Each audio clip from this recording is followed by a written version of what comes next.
3 steps to finding your owner-financed buyer. This has been a requested topic that we've gotten from several people, and so I wanted to address that today. And I'm really glad to have Mary Lou Gonzalez in the studio with us today, who is just a extraordinary realtor, has great experience in this type of thing. So when we come back from the break, we're going to jump right into it. Your 3 steps, which are marketing, disclosures, and closings. Each of them have elements to them that you may not have necessarily thought of before. Really looking forward to teaching you guys about this. We'll see you on the other side. Propelio TV is sponsored by Noble Mortgage and Investments, Batch Gift Tracing, Think Multifamily, CreativeCashFlow.com, and Life and Air.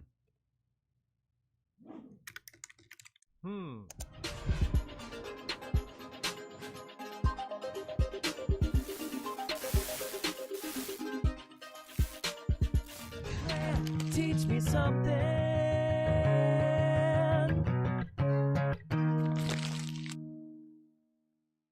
What's up, Miss Mary Lou Gonzalez? Hello, Grant. How are you? I'm doing awesomely well. Great. So I'm super happy to have Mary Lou with us today. Mary Lou is somebody that I've worked with for, actually we just hit our 3-year friend-iversary on Facebook. We So did. I'm guessing about 3 years, 3 years and a week or so. So she's been somebody that I've been able to work with over this time, and just very quickly came to realize, did you know that you're like, took me like 5 or 6 years to find you, and you were the first person that I was ever like, oh, that's why realtors make money. Yes, you did tell me that. You said, you're the first person that made me realize that you guys are actually necessary. Right, so. because like usually realtors, I'm sorry if you're a realtor out there, usually realtors have no point. I'm so done with realtors. I'm like, why did you get paid on this? All you did is threw it on MLS. And then you start to work with somebody who actually has some phenomenal negotiating skills, some phenomenal marketing skills, and somebody who can actually bring value to your team. And it's like your mind just blows of just like, oh my gosh, this is what it's all about. So thank you, first of all, and say hello to the world. Hello, world. Thank you for having me.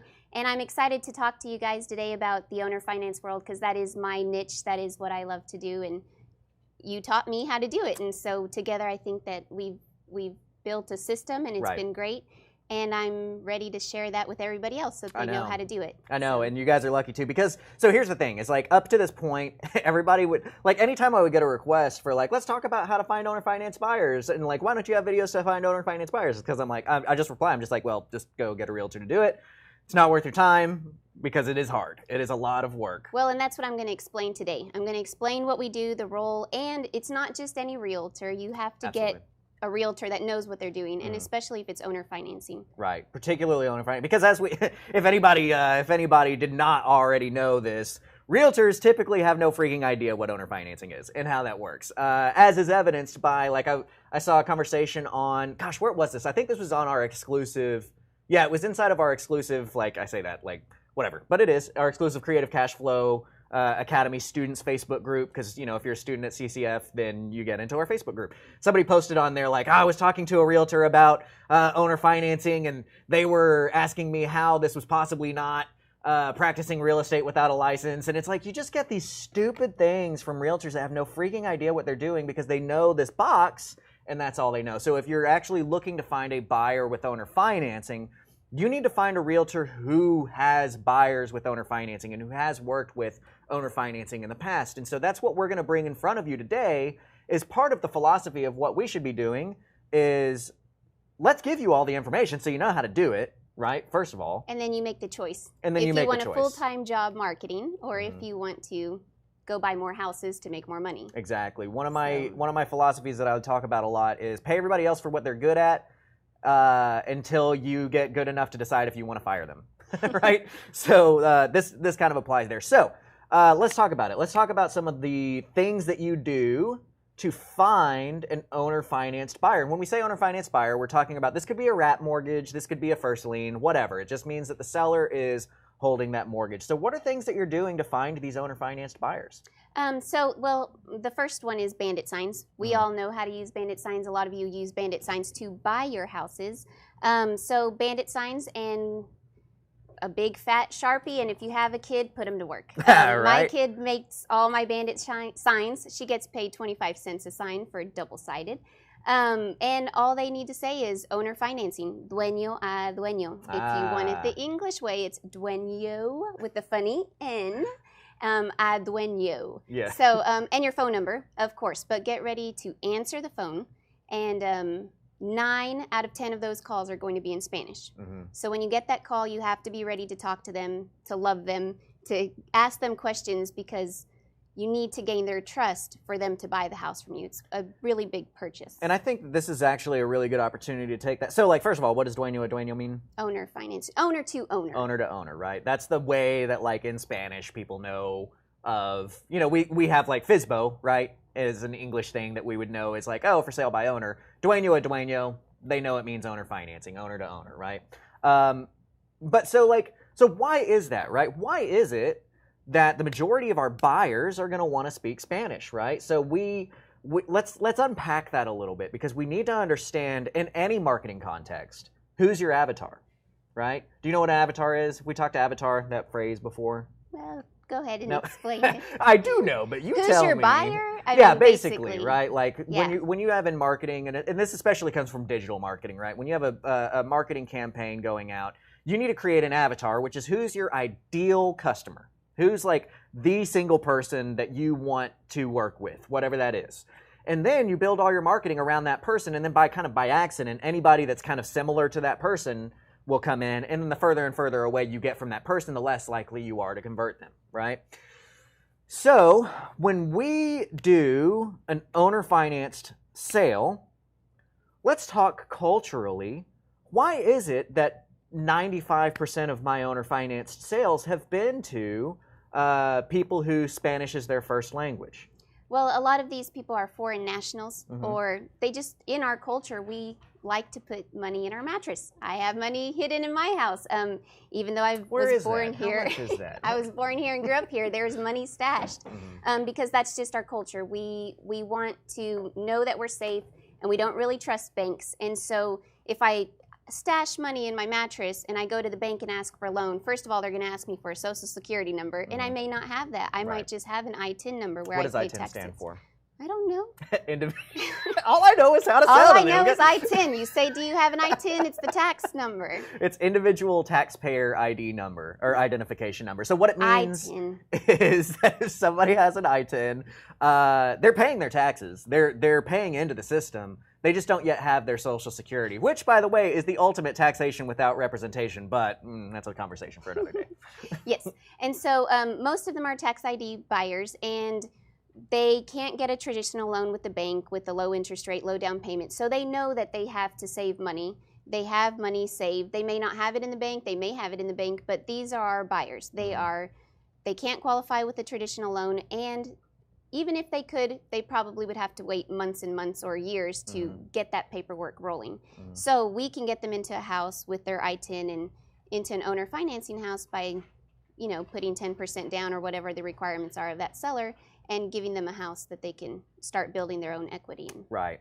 And you look back at, I think, was it last week that we did the Dodd-Frank overview? Nothing said, like, you can almost get in more trouble by not selling to somebody that doesn't have a social than you can by, and that's a little bit of hyperbole, but it's true. Like, you do not have to be a citizen to buy property here.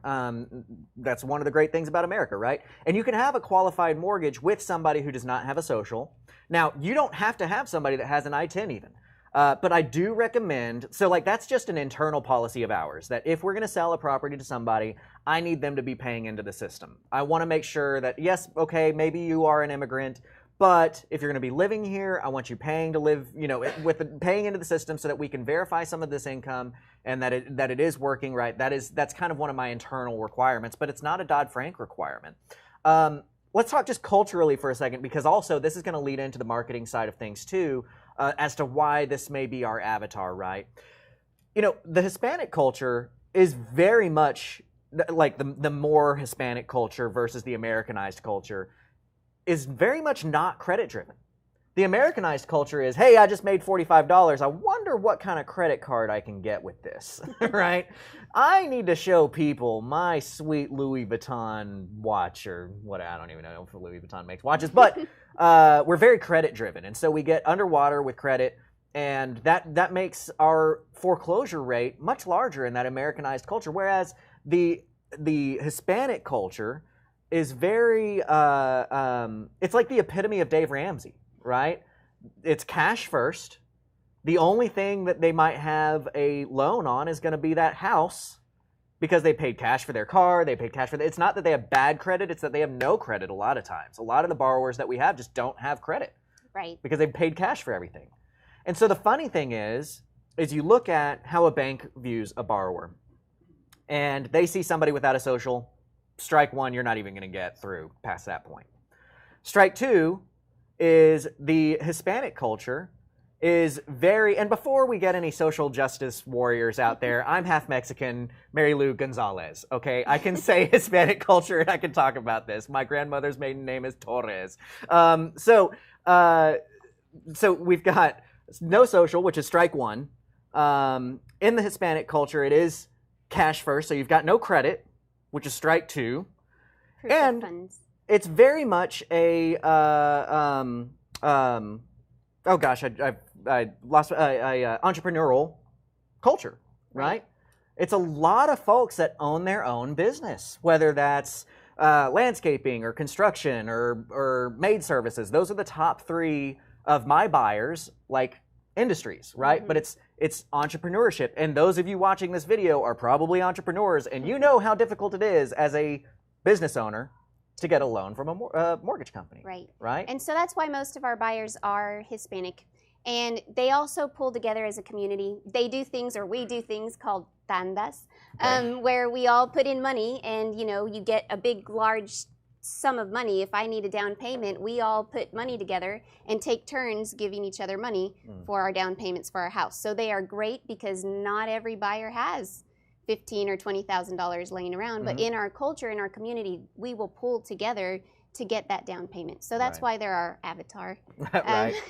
So going back to the whole like bandit sign thing, you know, when she put her bandit sign out, it said Dueño a Dueño with a phone number on there, right? It's that Spanish speaking, native Spanish speaker is most common. And if you look at, and you know, and I'm sorry, this may be not politically correct of our conversation, but again, screw it. It's the reality of it. When I look at my foreclosure stats, I've never once foreclosed on one of my Hispanic buyers that put the 10% down and went in, right? Well, we had a call last week and the buyer said, how do I pay the house? And I said, wait a minute, are you the guy that bought the house or who are you? And he was the brother. So the true buyer went to jail. But as a community, as Hispanics, with our life, the way we do things, the family came in to make the payments on the house. That's awesome. And That's so, cool. you know, the risk of foreclosing is a lot less because one, they do put the large down payment, and they're all living in the house together. Right. Very family oriented, right? Looking out for each other. What did you call it? The tantas? Tandas. Well, in English, tanda. I'm over here like freaking Dances with Wolves, like the tonka. Yeah. Okay, so bandit signs. Bandit signs. Get ready for your phone to ring. It is going to ring. They are going to send you text messages. Sometimes I, as a Spanish speaker, can't understand the Spanish that they're speaking. You have to be very fluent to grasp these buyers, and you have to love them. One of my assistants that works with me, she calls it cooking the buyers. You have to cook them. You know, you kind of have to warm them up and help them and get them boiling so that they trust you. And then you pull them in and you sell them a house. Yeah. So it takes a lot of time. It is a skill. That's one strategy. Another strategy that I use is Facebook. We know that Facebook works. You're here. And actually, can I chime in real quick before we go on to the Facebook thing? So Mitch Steven actually created a piece of software that helps out for the bandit sign thing because bandit signs can be so incredibly draining. That's called, I should have thought of this before I interrupted you. It's called something. I'll think about it. What is that called? Anyway, I'll text him in a second. What's the name of this? I need it quick. So anyway, the way that it works is you get a phone number for each of your houses, right? And so you put a specific number to each house, and then on your bandit signs that you lay out there, you might put 15, 20 bandit signs. How many bandit signs do you put per house? I use 6 to 8, but we do it every Friday. Every Friday you put 6 to 8 out. Yeah, they're gonna take them. That's a good tip. So it's a number specific to that house, and when they call, it will say, hey, you're calling about 123 Main Street. It's a 4-bed, 3-bath with 1,600 square feet, blah, blah, blah. Give them all the information, give them everything that's going on, the price and all that kind of stuff. And then at the very end of it say, actually, I take that back. Don't you put the address at the very end. At the very end of it, you put the address and say, if you're interested in these stats, drive by the house. If you like the house, my cell phone number is in the front window. You can call me on my cell phone. If you just don't have the time for the volume of calls that it is going to take, that's one way that you can go about doing that to kind of help that situation through to where you're not having to field all of the calls. Now, the downside is you can't cook your buyer. You're going to miss people that would have been qualified buyers for you because of the fact that you're getting them through that recording. So Arthur actually just chimes in, be careful with bandit signs, enforcement's getting strict. He had to pay $1,000 in fines off of the bandit signs. That happens, right, with bandit signs. Yeah. And that is one of the risks of doing those bandit signs. LiveCom, thank you, Ryan. LiveCom is the name of that software. That's actually one of the benefits to LiveCom is that hopefully, since they have to drive to the house to see who owns it, and they have to listen to the whole message before they get to that address, maybe that can help you through on that situation. But that's just one little life pro tip, quick tip on the bandit sign things. But let's move into Facebook because that is very applicable. Obviously, people are watching us on Facebook, YouTube, all that kind of stuff right now. Yes. So Facebook is great. I don't do Facebook ads. You can call me cheap or resourceful. I prefer the word resourceful. I do Facebook groups. So if we're selling a house in Grand Prairie, I am going to be a Grand Prairie Facebook group stalker, and I'm going to join every single group. Marketplace, you can put stuff on there, but also yard sales, garage sales. But I look for, again, our avatar, as you call it, is the Hispanic community. So I'm joining La Pulga, the Grand Prairie, La Pulguita, Bueno, Bonito y Barato. Those are all different Facebook group names that are very common in our culture, which means, the flea market of Grand Prairie, or nice, good, and cheap. Our culture. And so we that's where I will post about the house. I do not post the address. I sometimes will post the price, but I post a few pictures. I like to do the slideshows because people seem to click on those, and then I'll boost my post. And so I do. How much are you putting into a boost? $30. Okay. $30, and it'll get me a lot of hits and views. And with the groups and posting it onto the groups, I get thousands of views. And so it's great because then my messenger starts going crazy, which again, you can't, I've looked, so if anybody figured it out, the robots on the messenger on your personal one, I can't figure it out. But you can hire an assistant to cook your leads, and you've got to teach them how to cook them. And again, 9 out of 10 are Spanish speakers, so you need to be able to talk to them and use their language. But I'm going to talk about another strategy in a little bit that pulls all of these strategies together. So it pulls the bandit signs, it pulls the Facebook ads, and it helps you get buyers to your house so that Is that using a realtor?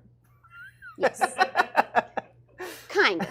You can do all this yourself, but no, my strategy is an open house. So, well, let's just move to that. Okay. And so you can do an open house, but how do you get the people to come to the open house? The bandit signs, the Facebook. So when you're cooking those leads, you're going to go ahead and tell them, hey, I'm going to be at the house on Saturday from 10 to 2. Stop by.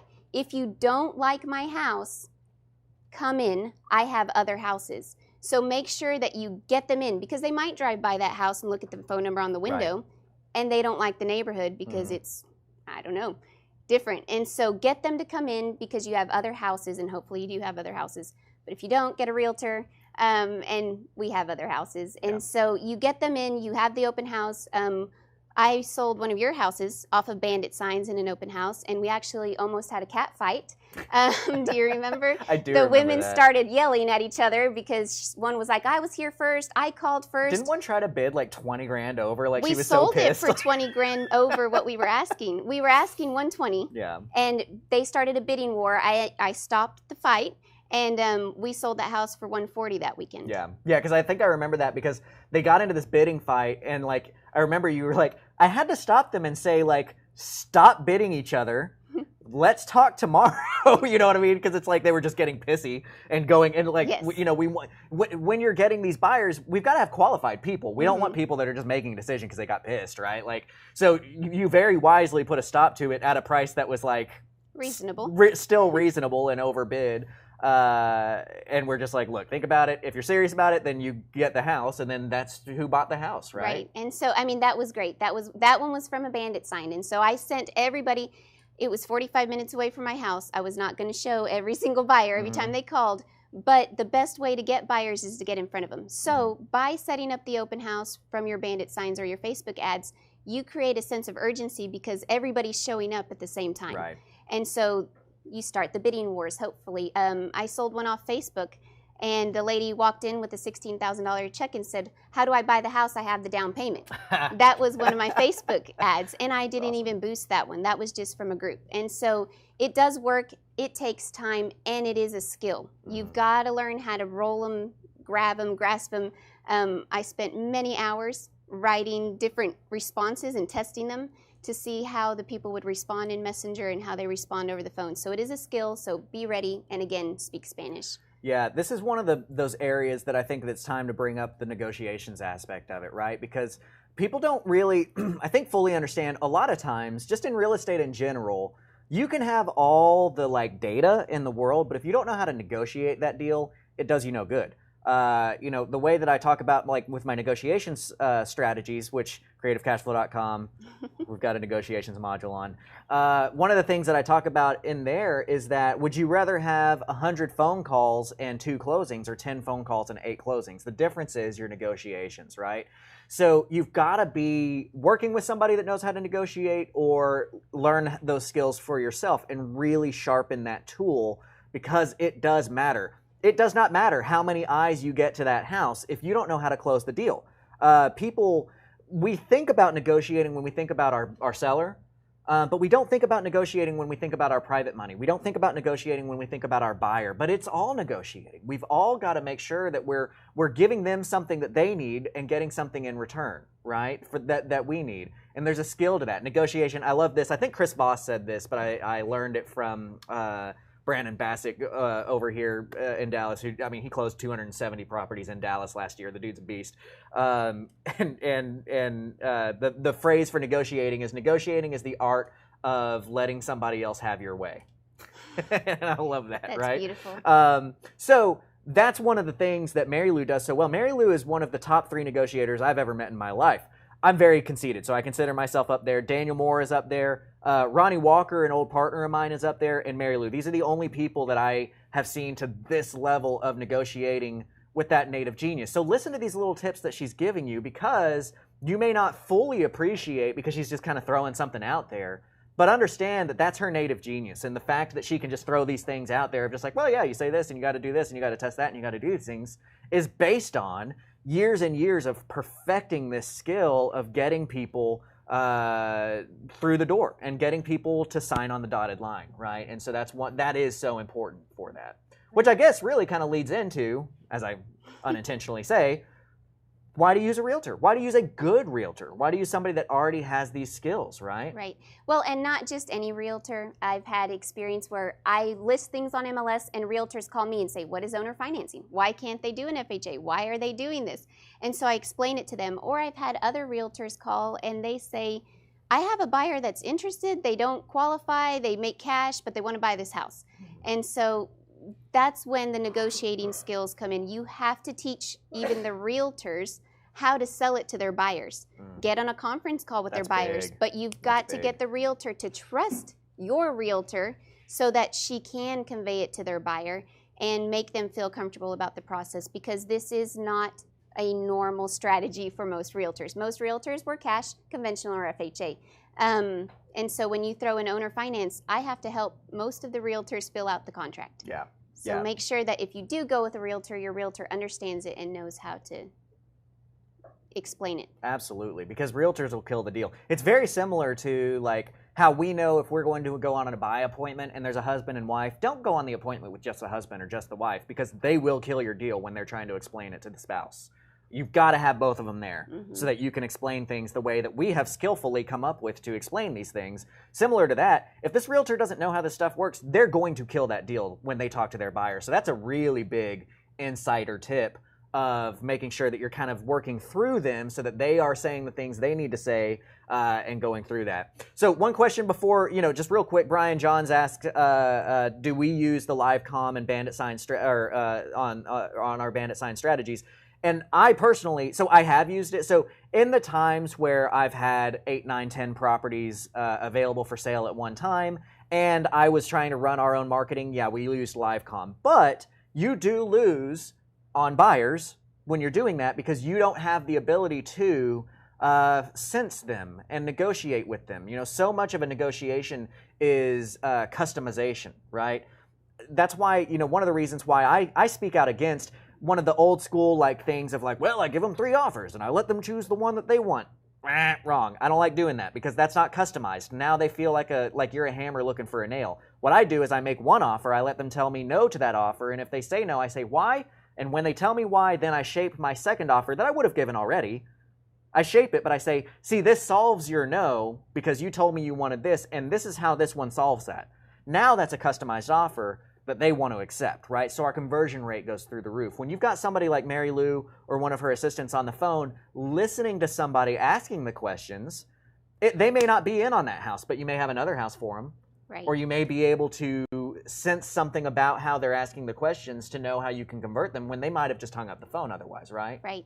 And you save them. You save them for later. You make your buyers list with their phone number, the area that they're looking for, so that when you get the next house in that area, you reach out to them. You've already built a relationship with them. They remember you. You're the house lady or the house man. And so then even though they may not have one, I've had buyers reach out to me and say, hey, my cousin's looking. Do you have an owner finance house? They just moved here. And I will say that's actually one of the really cool things about LiveComm is that it keeps all of the phone numbers that have called you, and you can mass text anybody that's called that number. So when you do get another property, you can send out a text to everybody that called before and say, hey, I've got another property available.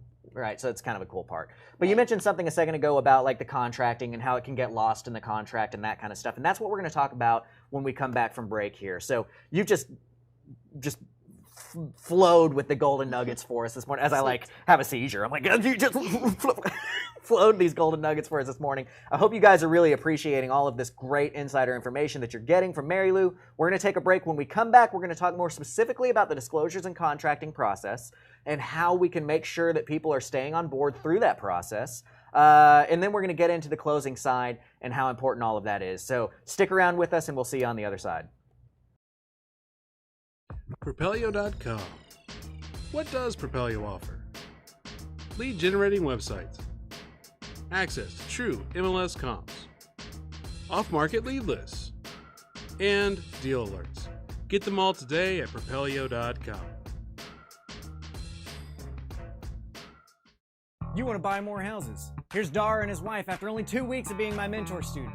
And here's Brady after paying attention to all our online videos and attending all the live Q&As. You want to buy more houses? 3 steps. Sign up at CreativeCashFlow.com/memberships, watch all the videos, attend the live Q&As, and then send me a photo with you and your sweet, sweet new contracts. CreativeCashFlow.com, helping you buy more houses for one low price of only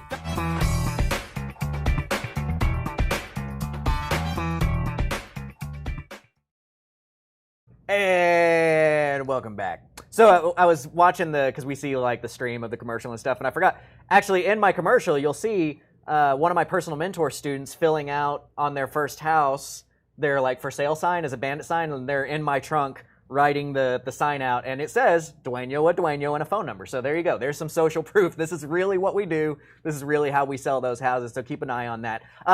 Real quick, before we get back into it, I do want to point out none of this happens without Propelio. None of this happens without Propelio putting a studio together and making sure that you guys have great information put in front of you each and every week, each and every day, really, of the week, right, is what we're doing. And we've got the Propelio Academy, which I've been in charge of getting that up and rolling. We've got a lot more stuff coming on that. Some really cool things are happening behind the scenes on the Academy. So go to Propelio.com/Academy if you want some full-blown, in-studio class modules on certain levels, whatever. We've got multifamily, we've got pre-foreclosures, we've got my sub-2 stuff up there, right? There's a lot of stuff. Insurance. James Jenkins came in and did a great thing for us on insurance.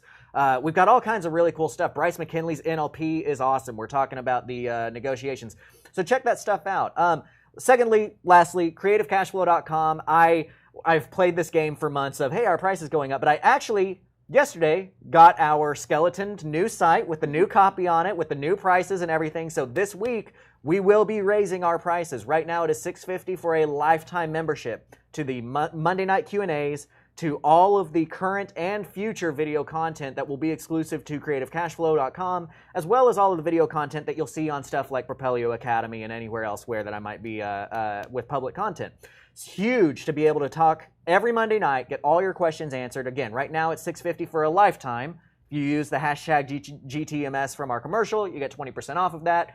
After this week, it's going to be $12.95, and you only get 1 year of access to that weekly Q&A. So I really recommend that if you're thinking about getting in, get in right now, and we will get you guys taken care of. All right, so let's jump back in. Let's talk about, so we talked about some awesome marketing strategies of how to get that buyer in the door. But once they're in the door, we're not done. We're still cooking. We're still boiling, cooking. but we're boiling. not cooking. We're at a light yet. boil. Yeah. We're at a simmer. Is that what it's Yeah, I called? was trying to think of that. So what happens next, right? We've got somebody who has expressed interest. They have their check in their hand that says, hey, I have $16,000, but we still have to disclose some stuff to them, right? Right. We still got to make sure that they're okay with the fact that it's a wrap mortgage and what that means. So talk to me a little bit about that process. As you have somebody who's interested, how do we take somebody from interest to a signature on the dotted line that is going to be okay with going to the closing table? Right. So there's two different ways. You can take them straight to the RMLO, which some people prefer to do, especially if there's multiple buyers that are interested, so that you pick your most qualified buyer.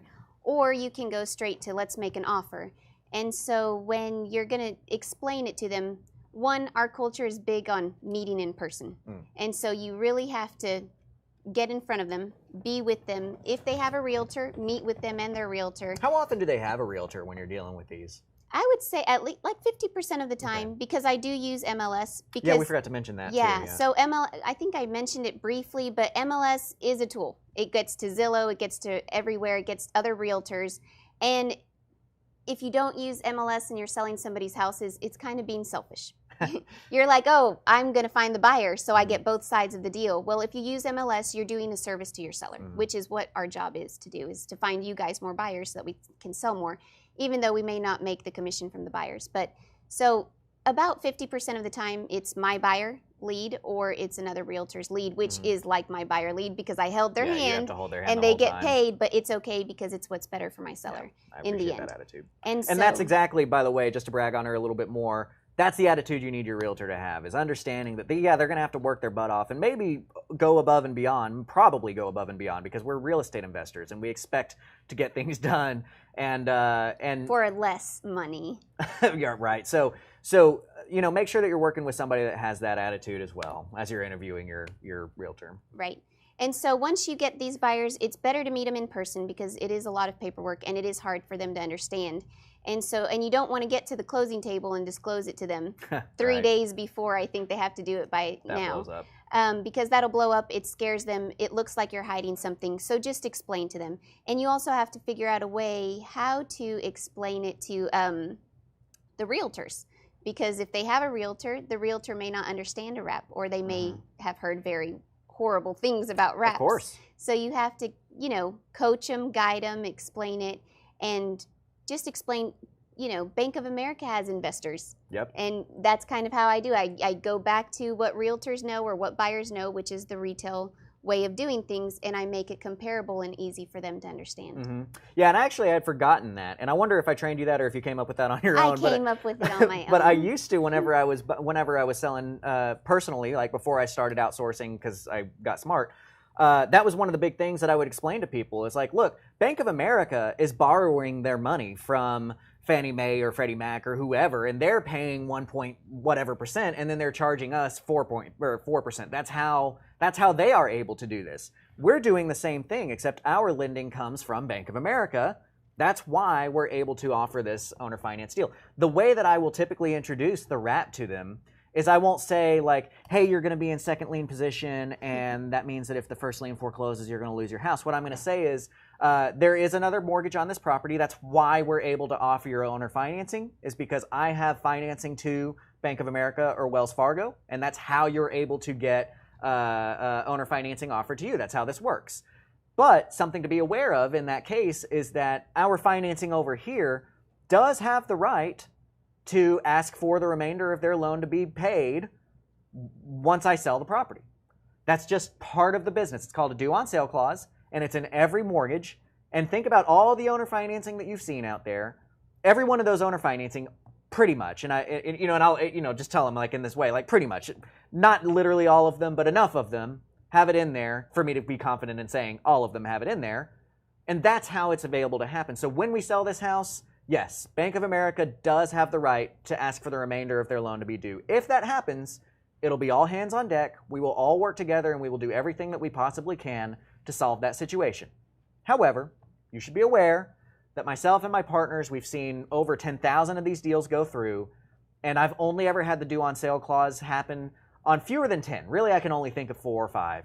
And in all of those cases, we were able to solve it without it being an issue. But we just need to disclose this. We need to make sure that everybody's aware that we understand that this is part of doing business this way, is that we do have a mortgage that you're paying more than, and that mortgage has a due on sale clause in it. And if they decide to call that, we all need to work together to make this work. Do you have anything else that you say to them, or another way that you approach that? Well, I throw in the interest rate, because with our deals, a lot of times the interest rates are 9 or 10%. Right. So when I am explaining the wrap, I explain, there is an interest rate I am paying, we do have to pay the bank, and that's why your interest rate is a little bit higher, because there's a risk to giving to you because you can't go straight to the bank. And so I do share that with them, because a lot of times they're like, oh my gosh, 10%. But then I also roll into the used car salesman, the different car lots. If you have bad credit, you go pay $25% for your truck. And if you have great credit, you go to Toyota and you get 0% down. And so, I give them those different examples, which again, it takes practice, and it's just relating to them something, getting comfortable with them, having them trust you and explain it in a way that they understand it so that it's not scary. And we're creatures of social proof too. So, one of the other items in that realm when we're talking about the finance or the interest rate is, when I'm introducing that interest rate, and again, it's been a while, so, understand that, right? I've outsourced for a long time, but I'll introduce it as, we're charging 9.5% interest rate, which is the going rate for an owner-financed house these days, right? And you just kind of throw it out there that, like, this is what people pay on an owner. It's not just like, are you okay with 9.9? It's like, we're charging 9.9% for a 30-year mortgage, which is the going rate for an owner-financed mortgage these days. And if you get those people to freak out, they're like, well, the bank is only charging 4%. Then I say, oh, okay, can you go get the bank financing then? I'll sell it to you that way. Because they can't. They know they can't. Right. Or right? you can tell them, work on your credit, get your social, and refinance to get the lower interest rate. Or a lot of times that they're not going to get their social anytime soon. So you just teach them how to pay off their mortgage quicker and give them that option, which a lot of your buyers do. You said once your average is about 7 to 10 years that they pay it off. And so, then they don't. It's actually longer, but yeah. Okay, then they don't pay so much interest if they pay it off sooner. So you put the power back in their hands. If you don't want to pay so much interest, pay it off fast. Right, absolutely. Education is huge, both in sellers and buyers, right? Educating them on what's going on and how because that because thing is so important. Because is such a huge trigger in our mind. Stanford did a study back in the early 90s or mid 90s, it doesn't really matter when. Long story short, they discovered that just saying because gets the same result because the study was, there was a line for the Xerox machine. Somebody comes up, asks, may I cut in line to make some copies? And they had like a 40-something% compliance rate. They asked, may I cut in line to make some copies because I'm running late for class? They had a 94% compliance rate. They said, may I cut in line to make some copies because I need to make some copies? They had a 93% compliance rate.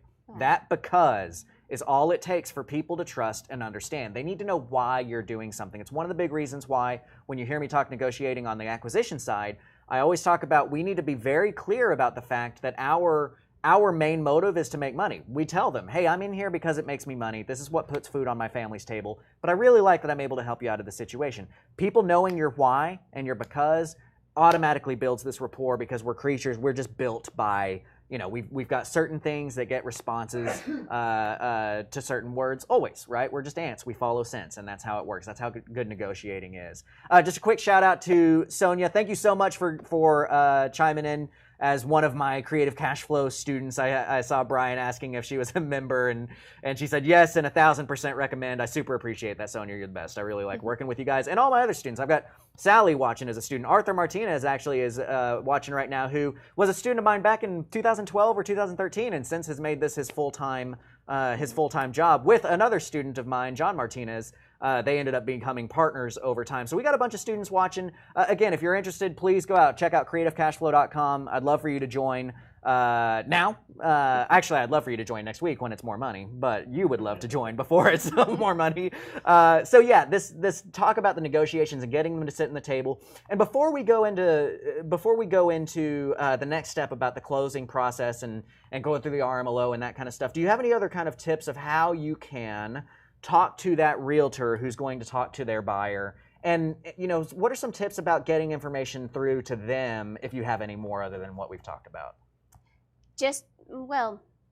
In any negotiating, you just have to become their friend. You have to be clear, explain things, make it easy for them to understand, and teach them. So sometimes I say, look, this is how I explain it. And even tell them, explain it back to me. Mm-hmm. Let me help you explain it to your buyer. I love that. Because when they do, then you can correct them, you can guide them, you can tell them, well, don't use this word because that's not really appropriate, but try this one because it's easier for them to understand. And so a lot of realtors are very thankful. And if they have the buyer that wants the house, we work together to get them what they need. Well, and here's another thing too. I mean, negotiating is making sure that we are both on the same page with something. We're offering a mutual benefit. Realtors want to make more money. If you're introducing them to a way for them to convert more buyers that they were unable to convert before, they'll typically listen. And if they don't want to listen because they're so full of themselves, that's not your avatar. That's not who you want to work with anyway, so let them go. Don't fight too hard for it, right? But typically, I mean, how often is it that you talk to a realtor and they're like, whoa, what? Yeah. Tell me I can do this how? You know what I mean? Right. And they're like, this is really interesting. I have a lot of buyers. And so they, when you get the word out, you become their friend, you take the time to explain it, it just builds our community up even more. Yeah, so. Absolutely. And Ed Chambers, somebody that Mary Lou and I both worked with, cleared 6 figures on his first deal. It's awesome. So I got lots of people watching here today who have benefited from this. And by the way, so one of the things explicitly that I give a lot of free content, right? We've got hundreds and hundreds of hours of free content that I have given to you, and in return, my ask is, I'm hoping that some people will go over and buy CreativeCashFlow.com and become members there. I'm just giving you my because here, and also because. Hey, if you want to work with somebody that knows how to do these deals, you've got something that's on your table. Like, for instance, I know that Marshall Hooper is watching today. We're running a deal with Marshall right now. If you want to JV together on a deal that you've got in front of you that seems like it might be a good fit for creative financing, Mary Lou and I work together on acquisitions and dispositions. We have an entity for buying houses together. We work, not just as her selling my houses, but as partners in this acquisition process. So if you want to work with us on that, check out CreativeCashFlow.com/JV with me. I've got to have some basic information about the deal so that we can make a decision on it. But if you submit that, we'll work with you on a deal. We'll JV with deals on you as well to help you get past that finish line, because we know that's one of the hardest parts of when you have all these turning gears is how do you get past that finish line. Sally has a great question that I'm glad, Sally, that she asked this, because what is the best way to make sure that the potential buyer understands the closing costs are in addition to that down payment? Because we're asking for a 10% down payment, and they need to come with 2 months of escrow reserves, and they need to pay all the closing costs, which is like $2,500 to $3,500 depending on where you're closing with. So do we have some tips on that? Yeah. So what I normally do is I ask them about the 10% down, if that's what's required, and then I always tell them, and there's also costs to close, just like when they buy a car. I use the car example a lot because when you buy a car, you pay for the car, but you also have to pay tax, title, and license. Thank you. And so I use that as an example, and so they say, okay, what is that? And I also explain, because closing costs, most of the closing costs are their escrows. It is money that they are going to have to pay for. It's for them. Right. And so it's not like you're paying all of this up front, but you're going to pay it. You're going to put it in an account. We save it for you, and we pay your taxes. We pay your insurance. And so that kind of lessens the pain of bringing those closing costs. And we explain that the bank has closing costs too, and we're not as expensive as a bank. Right. So. Right. Yeah, because the closing costs are actually less with us than they would be going through the bank. Right. How do you recommend that you find these realtors? I know this really good show called Grant Teach Me Something that comes on every Wednesday, and he'll bring people in front of you that are good at stuff. If you're in the Dallas area, I really do recommend Mary Lou. How do they get a hold of you? Call me. Do you want to put your phone number out? Or you want to put your email out? Put my email out. That's Okay. better. Mary Lou, Marilu, works for you at gmail.com. I've recommended enough that I've like figured out the system of like it's like too legit to quit, right? But finding those realtors, here's a good tip for you. I got another nugget for you because why not? When you are trying to find people, professionals in your area that I might not be in and don't have recommendations for you, go find houses that are for sale with owner financing and call them. Those are the people that are doing this business. So talk to the realtor that's listing those properties, see how many properties they've already sold that way, ask them what RMLO they're using, ask them what attorney they're using, all that kind of stuff. And to be politically correct, make sure they're bilingual. Yeah. If they can speak the language, they understand the culture, ask them what they do to get their buyers, ask them if they know other realtors, because that is something that I do. I am not selfish. I love to spread the wealth. So I have a list of realtors that I know do a lot of owner financing in DFW. And so what we do is as soon as I get a listing or it's coming soon, I shoot it out to my buddies. Yeah. And I say, hey, do you have a buyer? Let's get, this house sold for my seller. Yeah. And so ask them about their network, ask them what they do for marketing, and just really ask them a lot of questions about owner financing. Do you understand the contract? Role play with them to see how they are in negotiating and explaining things. And that would be the best way to get a realtor. That's awesome. All right, guys, so we're going to take a break. We've given you tons of great content today. When we come back, we are going to finish this up and wrap it all up with you've gotten the eyeballs, you've gotten them sitting down and signing a piece of paper. Now how do you take that to closing, right? That's going to be our step 3 is taking it to closing. So stick around. We'll see you on the other side. Propelio.com. What does Propelio offer? Lead generating websites, access to true MLS comps, off-market lead lists, and deal alerts. Get them all today at Propelio.com. You want to buy more houses. Here's Dar and his wife after only 2 weeks of being my mentor student. And here's Brady after paying attention to all our online videos and attending all the live Q&As. You want to buy more houses? 3 steps. Sign up at CreativeCashFlow.com/memberships, watch all the videos, attend the live Q&As, and then send me a photo with you and your sweet, sweet new contracts. CreativeCashFlow.com, helping you buy more houses for one low price of only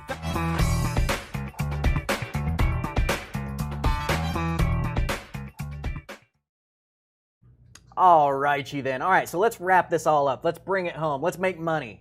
That's the thing I want to do. I want to make money. So we've gotten the eyeballs in front of us. We've gotten them to sign a document. And then there's going to be some steps to actually going to close, right? Right. A major part of that is sending them to the RMLO, right? Why do we send them to the RMLO? To make sure that they're a good buyer for our seller, because you don't want to put somebody in the house that we're going to have to foreclose on. Right. So you want a qualified buyer. Right. And the RMLO does all the hard parts. They explain all the numbers, they get all the documents, all the paperwork. Yes. That not all realtors love. And who pays for that? The buyer. The buyer. And by going through the RMLO, you get all of the Dodd-Frank protections. You're looking for a QM, a qualified mortgage. Watch last week's episode on Dodd-Frank. I think it was last week. I don't know. Recently, we did one on Dodd-Frank. So watch that if you want to know more about why the Dodd-Frank stuff matters. So I've got some quick tips for you on how you can stay compliant. Like, for instance, you don't do a balloon with your buyer, but you can do an adjustable rate if you need to light a fire under their rear, right? There's little tips like that in last week's video. But the RMLO is going to collect all their paperwork. And guess what, guys? It's okay if they get paid in cash. It's okay if they don't have a bank account. It's okay. All these things, there are alternative ways to verify their income that is still compliant with Dodd-Frank standards. And I can say that with authority because until recently when I let my license lapse, because I outsource this now and, anyway, I founded Texas Pride Lending, which we became the largest RMLO service in the nation for owner-financed originations. I sold that company, but I've read Dodd-Frank. I've done these originations. I understand what it takes to get that stuff done the right way, right? So the RMLO gets paid for by the buyer. That gives you, the lender, all the protections you need to where if you get sued in court by the buyer saying, hey, this is America, I can't pay my bill, that means it's somebody else's fault, therefore it's my lender's fault, you get the protections that you need. And then also having a great closing attorney. And you've got 2 or 3 attorneys that you work with consistently, right? Yeah, I really like Derek Hauser because he's well, at Secured Title, he has the RMLO there also, and so it's kind of a one-stop shop, and it just gets done. And doesn't he do servicing too? Yeah, he does the servicing there too. So So then they know they can go make their payments there, and it's also just comforting for them to know, oh, you know, there's somebody that speaks Spanish in that office that's an actual person. So. And similarly here in Dallas, I use Scott Horn a lot for the creative financing and that kind of stuff. Texas Pride Lending for the RMLO work, and then Moat Note Servicing out of San Antonio for the servicing. So those are some great resources for you as far as that goes. One of the reasons why, and I haven't closed with Derek yet. I like Derek as a person. I need to meet with him and look through his closing docs. I know that you've closed with him a lot. One of the reasons I really like Scott and why I've stuck with Scott is that his contracts for the actual contracting portion are super duper strong. And I know, and I'm sure Derek does this too, at the closing, they're going to redisclose everything that I already told the buyer. So now if it does go to court, we have a third-party disinterested party that's a licensed attorney vouching, saying, no, we told them about the wrap mortgage, about the due on sale clause, about all of these risks that were being taken. And by that, because the judge may take it or leave it. If I say, no, I definitely disclosed this to him, well, who are they going to believe? Because I financially benefit from having not told them, right? Like the judge might be like, eh. But if I'm like, hey, I told them, here's the documents where they signed on it 25 times, and here's the attorney that closed the deal also saying that he told them about it at closing, right? These are things that you need to do to see why, A, cover your butt on your closing to make sure that if things go awry, right? I was raised in this industry by an attorney. I was partners with Scott for the first 5 or 6 years of my career. So I'm always looking for that. How could this suck, right? Not that it will, but how could it? And let's plan for it. Well, and using an RMLO, I used this on Marshall's deal yesterday or the day before when I was talking to the seller. She said, what are my risks? And I said, well, we use an RMLO. And I explained what that is. I explained that we look at our buyer, and that helped her feel more comfortable. Good. So we sealed that deal. So it helps on the buy side, and it helps on the acquisition side because they know that they're protected. Right. Exactly. And it's huge. And similarly with the servicing side, right? When you've got a buyer, because we did so as a side note, Texas 100 is the state side, the state of Texas. That's our group for the lobby effort to make sure that we're protected in government from being hurt by laws that are coming through. And then we've got the Seller Finance Coalition, which is doing the national side of stuff. I had to march down to Austin a lot with the guys from Texas 100. Eddie Speed, Mitch Steven, Mike Powell, Paulo Dwyer, David Finoli, and myself are the board members of Texas 100. We spent a lot of time this session down in Austin sitting down and talking to the senators, talking to the House of Representatives, talking to the commissioner of the Texas SML, all that kind of stuff. Similarly, I was up in D.C. doing the same thing about some of the national laws because there are bad apples out there, right? In Austin, we had some folks that were accepting payments and not paying the underlying bank. And so the underlying bank foreclosed and the buyers got their homes got lost. Even though the buyer was paying on time every month, the investor wasn't paying the bank and the buyer got screwed. So one of the things that you can do, because people are inherently mistrusting, I don't know, they don't trust you, is use that note servicer, because the note servicer is a third party bonded and registered company that is not interested in your money. The buyer pays the third-party servicer, the servicer pays the bank, and then the servicer pays you your cash flow. Guess what? Who pays for the servicer fee? The buyer. The buyer.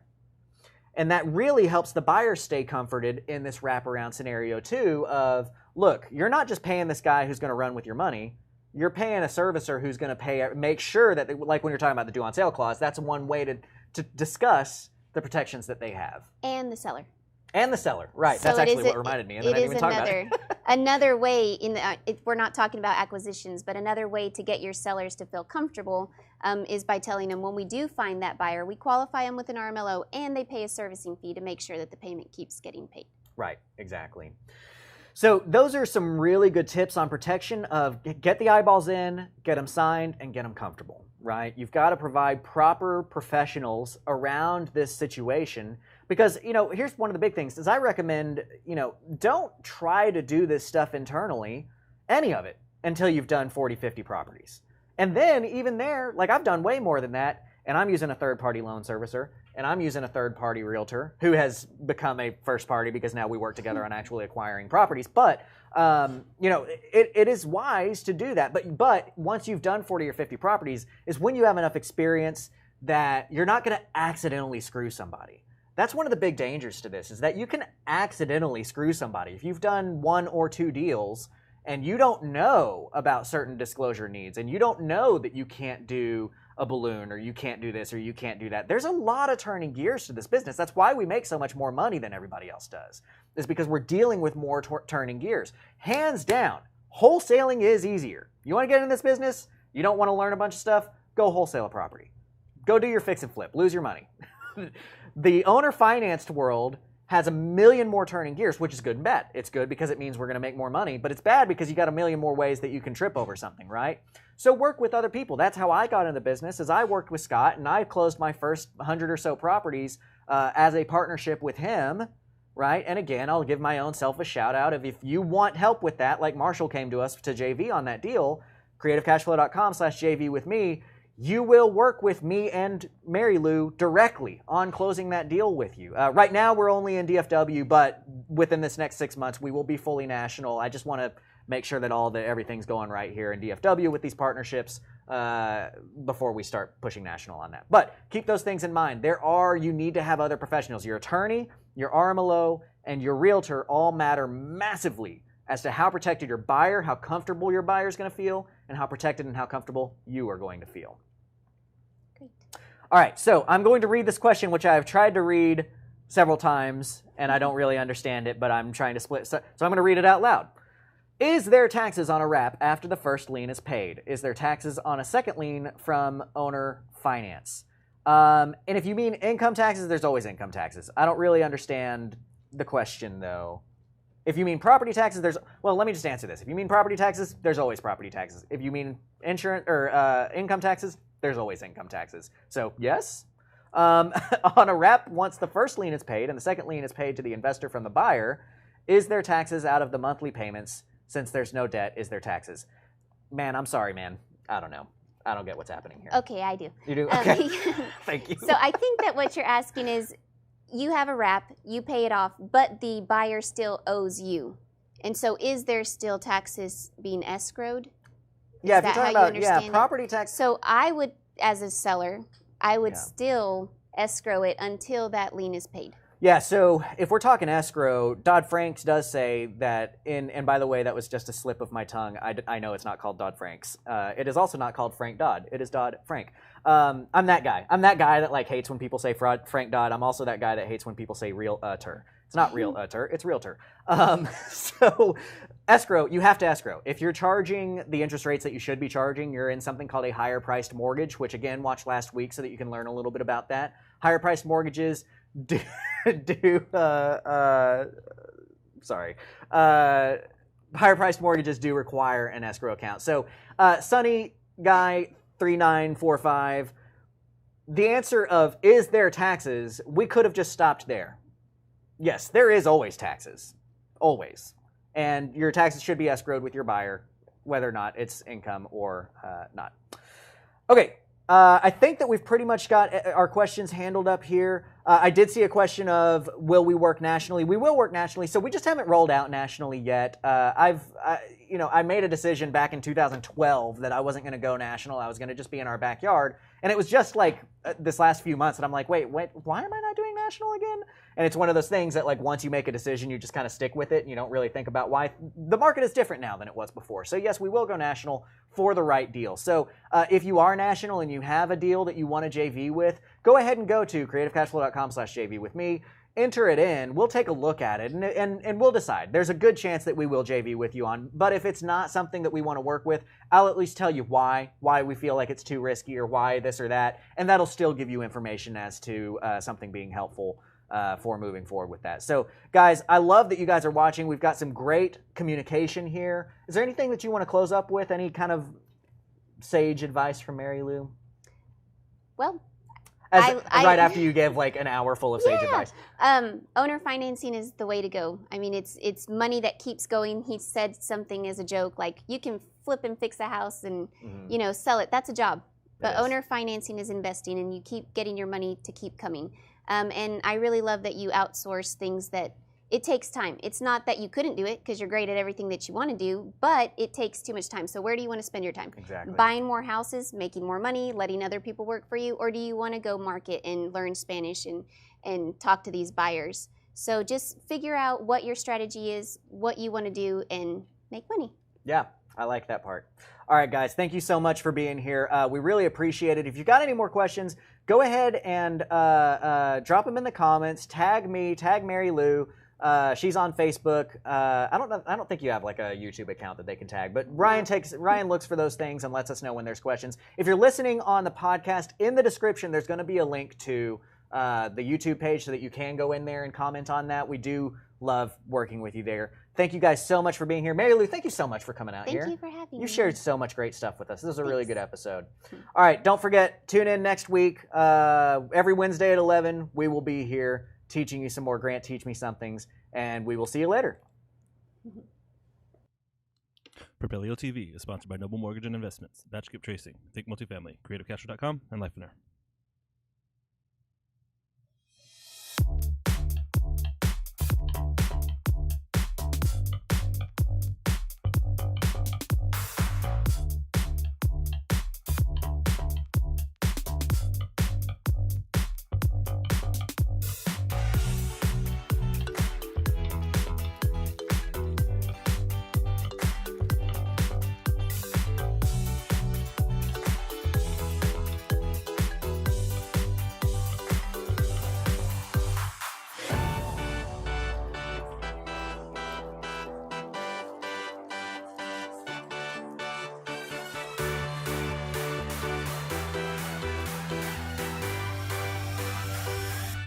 Thank you, everybody, for showing up to the Propelio event. We had a great time. It's huge, as always. We love everybody that came. If this is your first event, jump on Facebook, jump on YouTube. Let us hear it. Let us know what your thoughts are. We love feedback. Anytime we could do something better, we want to do that. If this is your second event, your third event, your 10th event, let us hear that too. We're trying to create a community here where everybody comes together. So thank you so much for being here, and we'll see you at the next one.